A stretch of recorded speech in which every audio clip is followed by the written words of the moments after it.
With the advent of injection moulded plastic and far more recently 3D resin prints, metal miniatures have not been on many people's radars for a little while. But manufacturers still do make them, and it's worth knowing how to clean them up and how to paint them. So we'll get right into it straight away. A little bit later on in the video, we'll go through some of the most commonly asked questions about painting metal miniatures. There are a lot of misconceptions, and it is far easier than you think, but we'll get into that in a moment. First of all, let's deal with the cleanup of the miniature. So with metal miniatures, they are usually quite soft. Not as soft as plastic, but you can still carve and clean up with a scalpel exactly the same way as you would do with a plastic miniature. Now, when you're dealing with metal, you can use a file and sandpaper a lot easier than you can do on plastic miniatures. A file, for example, works far better on metal than it does on plastic.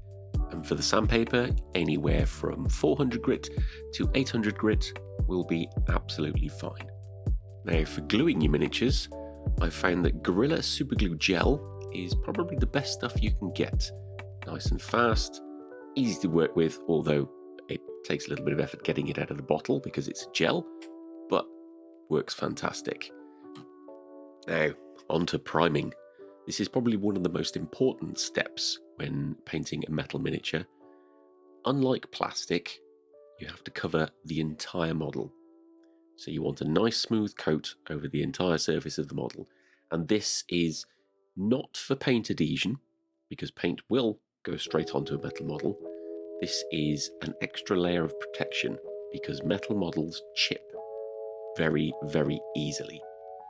And accidentally putting your finger on them can rub through paint and onto the metal, which can make it quite hard to touch up.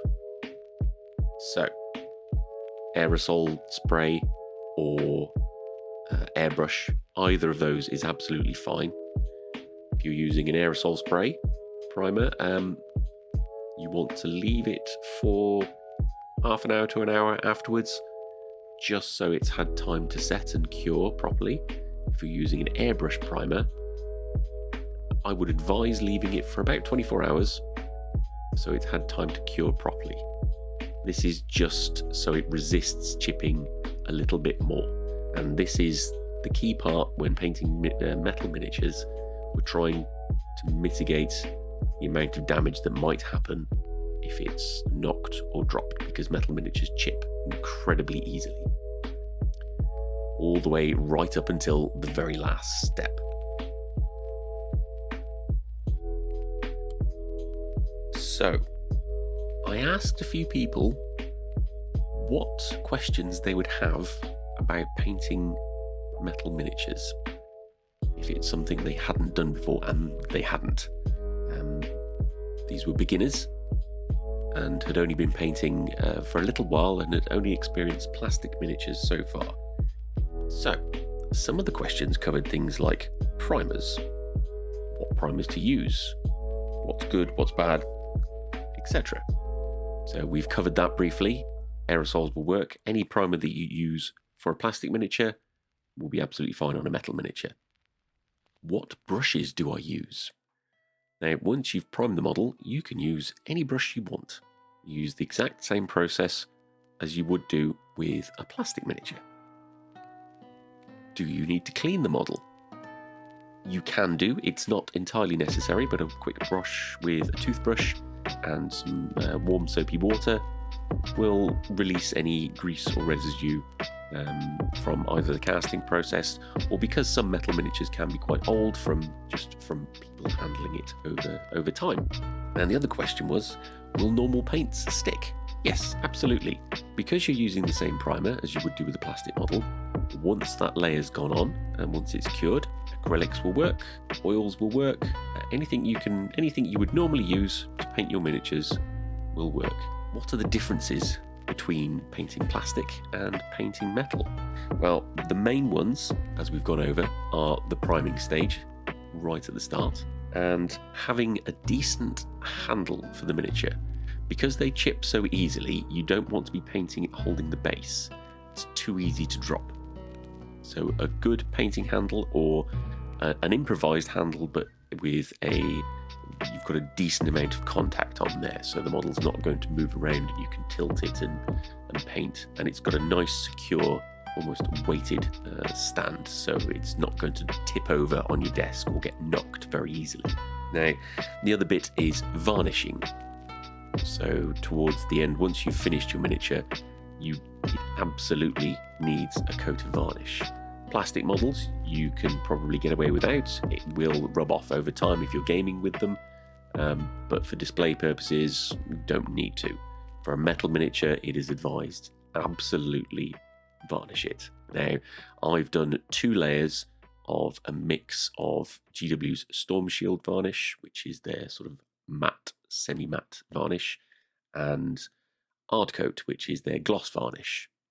And mixing them together sort of 50-50 gives you a really nice satin finish, which doesn't dull metals.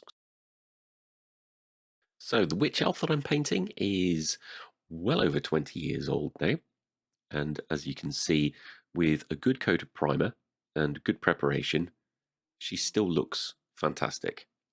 It's still an excellent miniature, an excellent sculpt. Now, the paint job is just a tabletop level, fast paint job. So we're not going to go into any detail with that. I've recorded a little bit of it.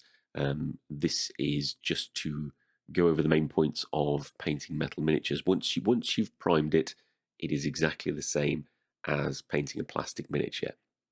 And then the only difference is the varnish at the end. So hopefully this has been useful to you. If I have earned a subscribe, then that would be most appreciated. And hit your notifications bell. All the usual stuff that YouTubers ask you to do is always welcome. But if you have any questions, please drop them into the comments, start a conversation, engage, and we can all learn. If there's a question that you have I haven't covered, ask me, and I'll do my best to give you a decent answer. I've been doing this for a very long time, so it's difficult to think of the things that a beginner might ask. But anyway, thank you very much for watching. Hope this has been useful, and we'll see you again next time. Thanks very much. Bye-bye.